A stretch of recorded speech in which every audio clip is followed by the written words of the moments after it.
Psicólogos en el mundo real, un podcast de psicología para psicólogos con los pies en la tierra. Si recién te recibiste de la carrera de psicología y no sabes por dónde empezar, tenés muchos miedos y dudas sobre cómo es la práctica y cómo vas a desarrollarte como psicólogo, este podcast es para vos. Soy el licenciado Nicolás Piragine y te invito a descubrir una forma práctica y concreta de pensar a la psicología. Para no perderte ninguna novedad y recibir nuestro contenido exclusivo, te invito a suscribirte al newsletter. Si no sabes por dónde empezar a estudiar psicología científica y basada en evidencia, te recuerdo que tenemos un ebook gratuito y súper completo que te ayudará a empezar en forma eficaz y ordenada. Encontrarás los links a estos recursos en el episodio. Sin más preámbulos, comenzamos el episodio de hoy.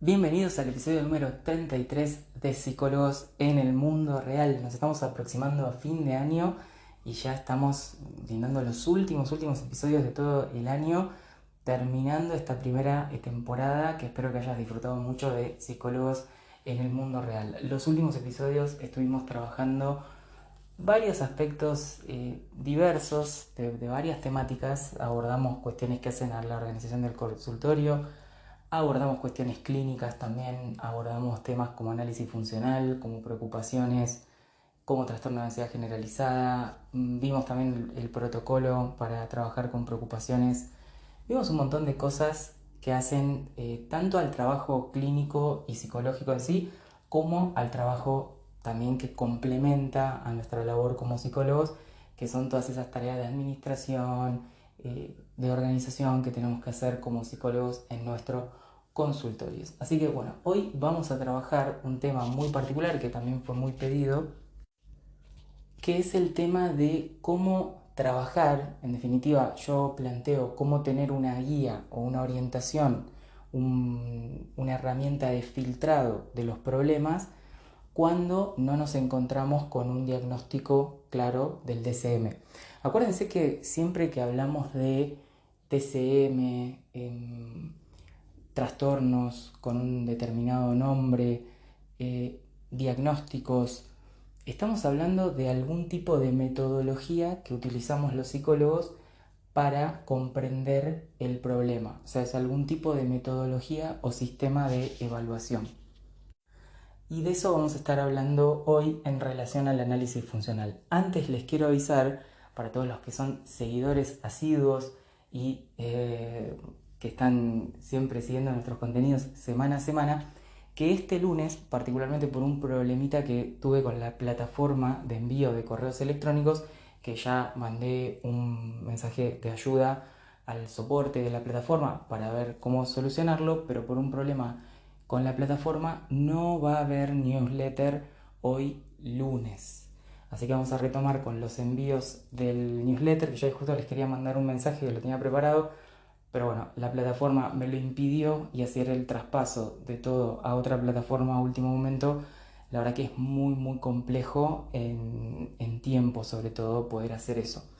Así que por ese motivo es que decidí posponer el newsletter de este lunes, con lo cual no vamos a tener newsletter hoy, y prepararlo con todo para el lunes que viene, que ya les voy a ir anticipando que voy a compartir en el newsletter del lunes que viene. Bueno, pero por hoy, por este lunes, tenemos únicamente a disposición este episodio del podcast, ¿sí? Eso quería hacer como un primer aviso. Muy bien, ahora sí nos metemos en tema. Yo les estaba diciendo que como psicólogos, cuando recurrimos a alguno de estos tipos de metodologías, cuando intentamos asignar un diagnóstico, cuando intentamos utilizar el análisis funcional, cuando intentamos administrar un test, por ejemplo, estamos siempre trabajando con algún sistema o método de evaluación. Así me gustaría transmitírselos a ustedes. ¿Por qué? Porque vamos a ver qué pasa con esta pregunta que surgía bastante en la comunidad, que era, bueno, ¿qué hago si el paciente no está en el DCM? ¿Qué hago si no encuentro un diagnóstico del DCM?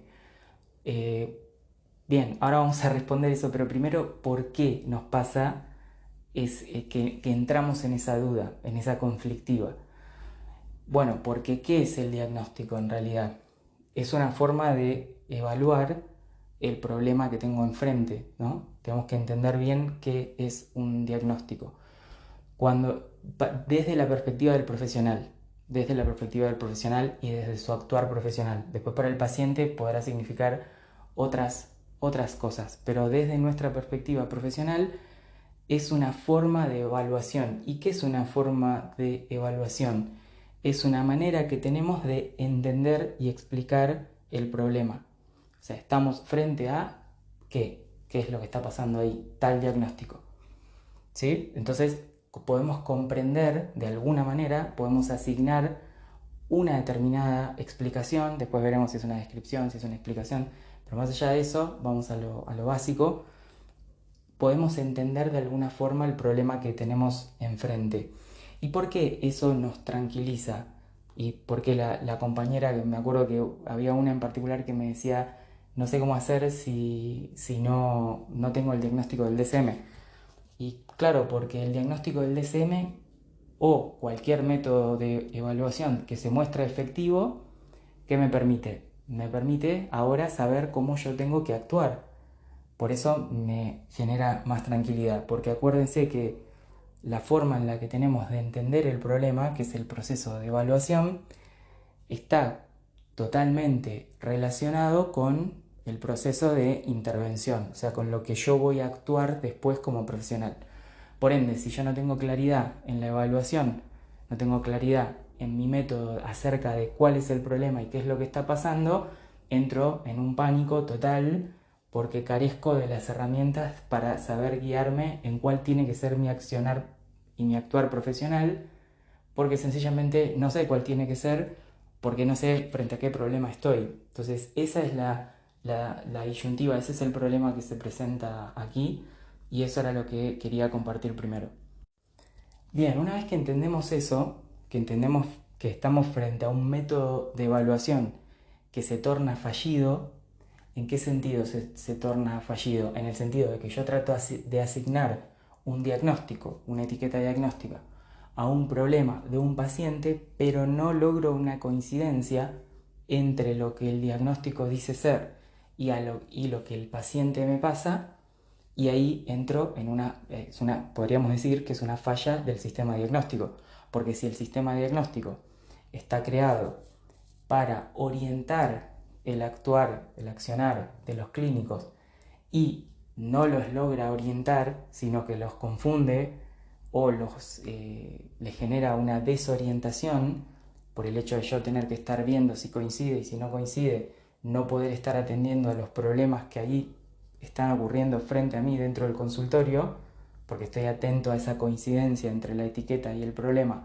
y no logro encontrar esa coincidencia, por tanto entra en una especie de falla el sistema diagnóstico, ¿no? Hoy igual está como muy de moda pegarle al DSM, no es mi intención con este episodio del podcast, porque podría tener otras virtudes el DSM, si bien no nos termina resultando útil en la clínica, pero tiene otras virtudes a los efectos de investigar, comunicar entre colegas y todas esas cuestiones que sabemos que pueden ser útiles respecto de una etiqueta diagnóstica. Pero cuando no existe coincidencia, cuando yo no tengo que comunicar en la soledad del consultorio, donde yo tengo que observar, entender el problema y proceder, accionar, no necesito la etiqueta para comunicar, no necesito la etiqueta para investigar, sino que necesito entender con claridad la conducta problema de mi paciente y no lo logro hacer a través de la etiqueta, es ahí donde el sistema de evaluación se muestra fallido. Entonces tiene mucho sentido que en ese momento nos inunden todas las dudas y el pánico. Es decir, primero, si me lo piden en un sector donde yo estoy trabajando y me piden un diagnóstico que yo no encuentro o no veo, bueno, voy a tener que inventar, voy a tener que pensar una forma en la cual podría ser este diagnóstico, esta etiqueta, la otra. Pero bueno, eso pongamos que puede ser una cuestión más administrativa, que me lo puede solicitar una obra social, una prepaga o el hospital, una determinada nomenclatura que puede tener el paciente. Pero principalmente para el accionar clínico quedo perdido, porque si mi accionar clínico está dirigido exclusivamente por la etiqueta diagnóstica y por aquello que tratamientos que se han desarrollado alrededor de la etiqueta diagnóstica, si yo no encuentro una coincidencia entre el problema de mi paciente y una etiqueta diagnóstica, por tanto no voy a saber cómo accionar. Entonces ahí se produce, como les decía, el pánico y la falla del sistema diagnóstico. ¿Qué es lo que nos puede aportar el análisis funcional al respecto de este problema que estamos comentando ahora? Bueno, yo en el episodio de hoy llamo al episodio de hoy y al análisis funcional, lo llamo guía y filtro de los problemas. ¿Sí? Podría ser considerado una guía para el clínico, momento a momento, en todo lo que pasa en la práctica clínica, y un filtro de los problemas. Es muy importante también esa palabra filtrar.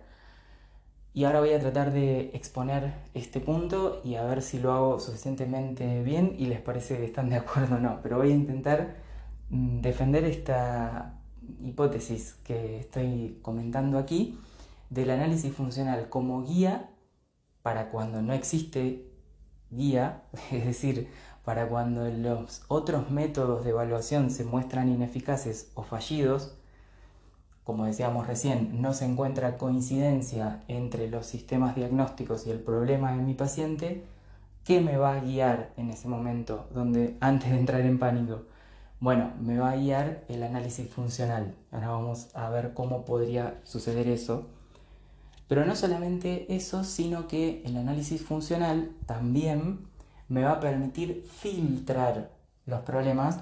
Y cuando digo filtrar, imagínense como un filtro literal de esos de las cocinas, que cuando uno cocina, que en realidad no se llama filtro, ¿no? Se llama como colador, sería.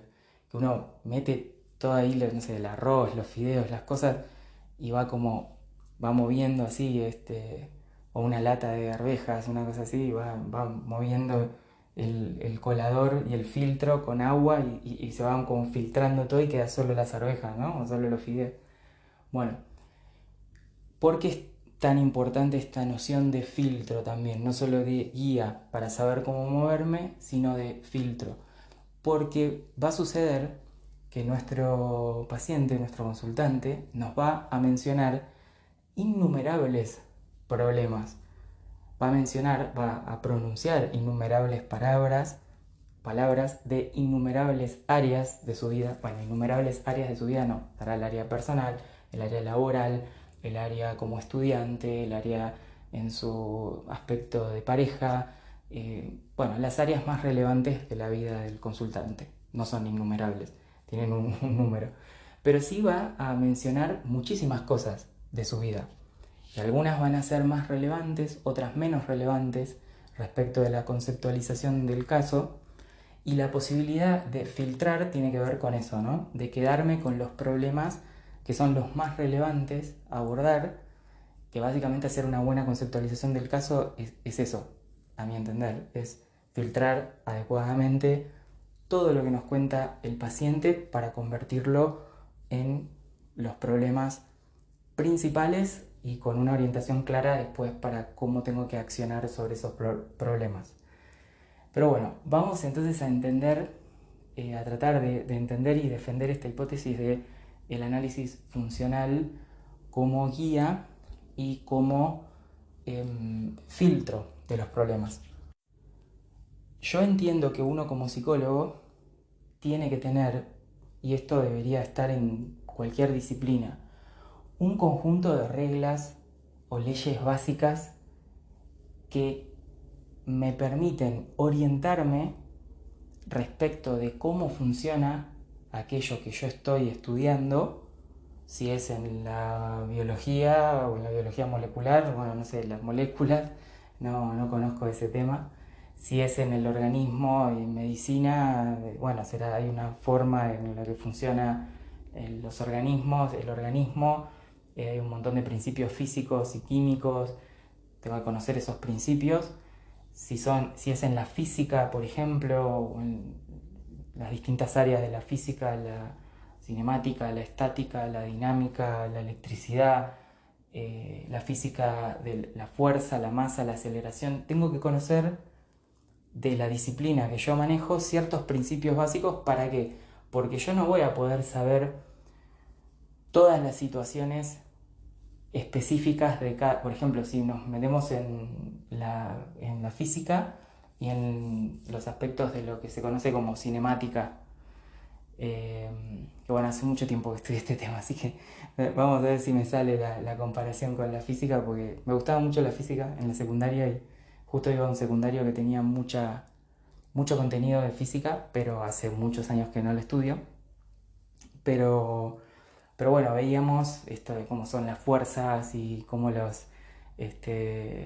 aceleración de los cuerpos y la velocidad y el espacio sobre el tiempo, todas esas cosas que veíamos. Y me acuerdo que nos daban un montón de problemas y los problemas tenían innumerables situaciones. A veces era un auto, una moto, un cuerpo en caída libre, a veces era un carrito o una pelota, cualquier situación. Si hacemos el paralelismo con la clínica, a nosotros nos puede llegar un paciente, muchos pacientes en diversas situaciones, ¿no? No van a llegar siempre con la exacta misma situación, nunca van a llegar con la misma situación. Siempre van a llegar, van a ser todos humanos que viven en un contexto más o menos similar al nuestro, excepto que atendamos de forma virtual, pero son todos seres humanos con un lenguaje más o menos similar, con ciertos códigos compartidos, pero situaciones totalmente diferentes entre sí. A veces problemas muy parecidos, por ejemplo, si vamos a hacer esta comparación entre la física y la psicología, ¿no? Que estoy intentando. Una pelota que se mueve hacia adelante, bueno, un auto también se puede mover hacia adelante. Una pelota puede chocar, un auto puede chocar contra otro auto que viene en una dirección contraria. Pueden pasar ese tipo de cosas, pero tanto la pelota como los autos son diferentes. O sea que también nos encontramos con cosas parecidas en la clínica, si me permiten la comparación. Es decir, nos encontramos con problemas similares en situaciones, contextos o personas totalmente diferentes. Pero ¿qué es lo que nosotros tendríamos que poder aprender, a mi entender, en una disciplina verdaderamente que nos transmita este tipo de principios? Tendríamos que tener un conjunto de principios, un conjunto de leyes, que en este caso serían las leyes del comportamiento, ¿no? Los principios conductuales, de los cuales no me voy a meter ahora porque sería un campo enorme para empezar a hablar de análisis de conducta, de terapia de tercera generación, de lo que pasó con la terapia cognitivo-conductual. No me voy a meter en ese tema, pero sí que es un grupo de principios de cómo funciona algo. Algo que, no cualquier cosa, pues nosotros no estudiamos cuerpos físicos en movimiento o estáticos, o no estudiamos la electricidad, o no estudiamos la biología, no estudiamos los fenómenos sociales, sino que estudiamos algo que que dimos en llamar psicológico, lo psicológico, que hace muchos episodios vengo insistiendo con que es muy importante que como psicólogos tengamos unos fundamentos claros de qué es eso que nosotros estudiamos y que se llama psicológico. Y por eso el segundo episodio del podcast, luego de la presentación, que siempre recomiendo que vayan a ver, se llama ¿Qué es la psicología? Pero si nosotros tenemos, escuchen esta parte que creo que es la que puede ser más importante, a ver si lo puedo decir bien. Si nosotros tenemos un conjunto de principios y leyes que nos indican cómo funciona aquello que llamamos psicológico, que es la interacción de un organismo con su ambiente, la interacción, la relación que se produce entre un organismo y un ambiente, si nosotros tenemos ese principio, esos principios o los principios implicados en esa variación que hay entre un organismo y un ambiente, esa interacción, digo variación porque en la interacción tanto el organismo como el ambiente van a cambiar en esa interacción. Pero si yo tengo, insisto con esta idea, ciertos principios que son regulares, es decir, que valen para todos los casos, o para todos los cuerpos físicos que, volviendo a la comparación con la física, todos los cuerpos físicos que se mueven y chocan contra otros cuerpos físicos, ¿no? por ejemplo, un auto chocando contra otro auto, una pelota contra una pelota, un individuo caminando contra otro individuo que choca. Puede haber un fenómeno comportamental ahí y hay un fenómeno físico de choque de los cuerpos en movimiento. En fin, no me quiero ir de tema. Si yo conozco entonces los principios que regulan esos eh, movimientos y pesos y fuerzas que ocurren en la física, pero yo lo conozco de lo psicológico, yo lo voy a poder extrapolar, a ver si logro explicar bien esta idea, lo voy a poder extrapolar a todos los casos que yo atienda clínicos, porque voy a entender que hay algo que es lo psicológico, que es subyacente a todo organismo que se comporta en un determinado ambiente y que más allá de las especialidades y particularidades del caso y de los diagnósticos y de todas esas cosas que hemos aprendido en la facultad de psicopatología, como se llama, voy a tener un conjunto de principios que me van a poder orientar, y acá viene la parte de la guía, me van a poder orientar en mi comprensión del problema y también en la comprensión de cuáles deben ser las cosas que yo tengo luego que hacer, en cualquier caso, por más que yo no tenga la coincidencia de que el DCM o una etiqueta diagnóstica coincide con lo que me está expresando como problema mi paciente. No tengo esa coincidencia. Lo que me está expresando mi paciente en su problema no coincide perfectamente con ninguna etiqueta del DCM. Pero yo tengo como guía una serie de principios que son válidos para todas las personas, para todos los organismos, porque tengo una definición de psicología que se estudia de determinada manera y de las cuales se han descubierto una serie de principios que puedo aplicar, que me puedo basar para guiarme. Entonces, carezco de la guía del DCM, pero aparece el análisis funcional, como veíamos el episodio anterior, no, el otro, creo que es el 31 si no me equivoco, como metodología transversal para estudiar muchos problemas. Todos los problemas posibles pueden estar observados a través de esa metodología. Y por tanto es como si tuviera una nueva metodología de evaluación. Es una metodología en sí para entender cómo funciona un determinado comportamiento, y como es transversal a todos los organismos, a todas las situaciones, yo me lo puedo llevar como los principios de la física, como se calcula la velocidad, que es espacio sobre tiempo, cómo funciona el choque de fuerzas o de cuerpos, que si no me equivoco, cuando un cuerpo choca contra otro se produce una fuerza de la misma, de la que tiene un sentido, que es el de la fuerza de más intensidad y misma dirección. O sea que hay como principios sobre cómo funcionan, que los físicos lo saben mucho, explicar mucho mejor que yo, por supuesto. Pero bueno, nosotros también tenemos ciertos principios y con esos principios podemos ir a observar las situaciones diferentes de conducta y podemos sacar conclusiones. Por tanto, con esta argumentación es que quiero defender el argumento del análisis funcional como guía para cuando no existe una coincidencia entre lo que observo como problema y una etiqueta diagnóstica o algún otro sistema de psicopatología que yo me estaba orientando hasta el momento. Por otro lado, dije que quería defender la hipótesis acerca de el análisis funcional como filtro en el sentido de recortar un problema. Y acá tiene que ver más con una cuestión de practicidad que con una cuestión de querer defender o no una hipótesis. ¿Por qué tiene que ver con una cuestión de practicidad?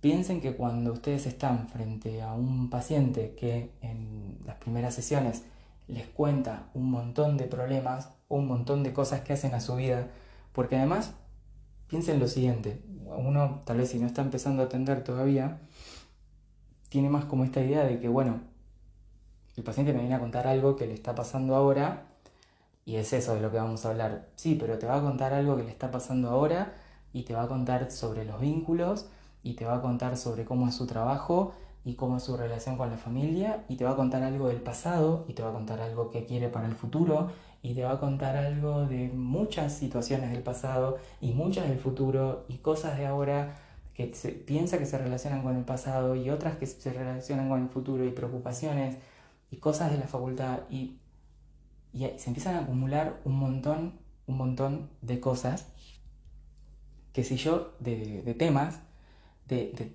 de momentos temporales, aunque siempre estamos en el presente, pero con el lenguaje y en sesión podemos hablar del pasado, podemos hablar del futuro, aunque no estemos, no podamos estar allí.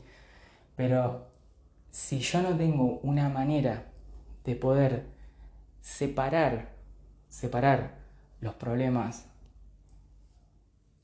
y filtrarlos en, bueno, esto tiene que ver con esto tiene que ver con esto otro, primero es más relevante esto, o sea, si no tengo una forma de conceptualizar los problemas principales, no puedo poner todo lo que me dice dentro de una conceptualización del caso. O sí puedo poner las cosas más relevantes o varias cosas, pero en general, a mi entender, las conceptualizaciones esas como que lo incluyen todo, terminan como no diciendo nada, porque son esas conceptualizaciones que son como demasiado descriptivas y como que te cuentan la biografía de la persona. Está bueno, es interesante saberlo, que le pasan un montón de cosas, que cómo es su círculo familiar, que la edad, que esto, que el otro, que tiene tal problema, tal otro, que le pasó en el pasado esto, el otro, pero ¿cuál es la conceptualización actual de tu problema, la que vas a accionar ahora? ¿Cuál es esa prioridad al accionar? ¿Qué estás filtrando de todo eso? No, bueno, no sé, qué sé yo. Esto es todo lo que tengo del caso.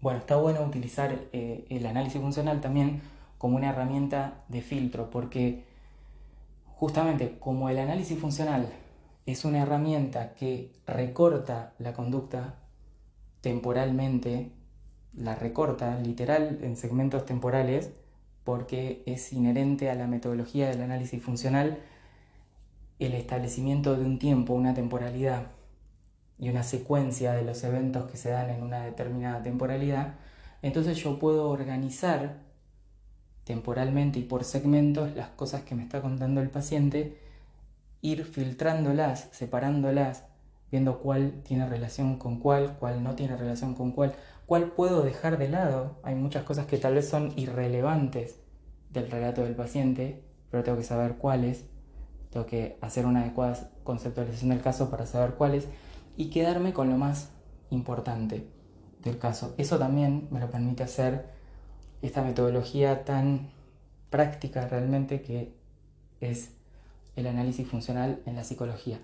Clínica y no clínica también, o sea, en muchos aspectos, porque como decíamos, es como pensar en un cuerpo, estamos hablando de los cuerpos de la física que chocan con otros cuerpos que están en movimiento, eh, mientras sea en la atmósfera de la Tierra, ¿no?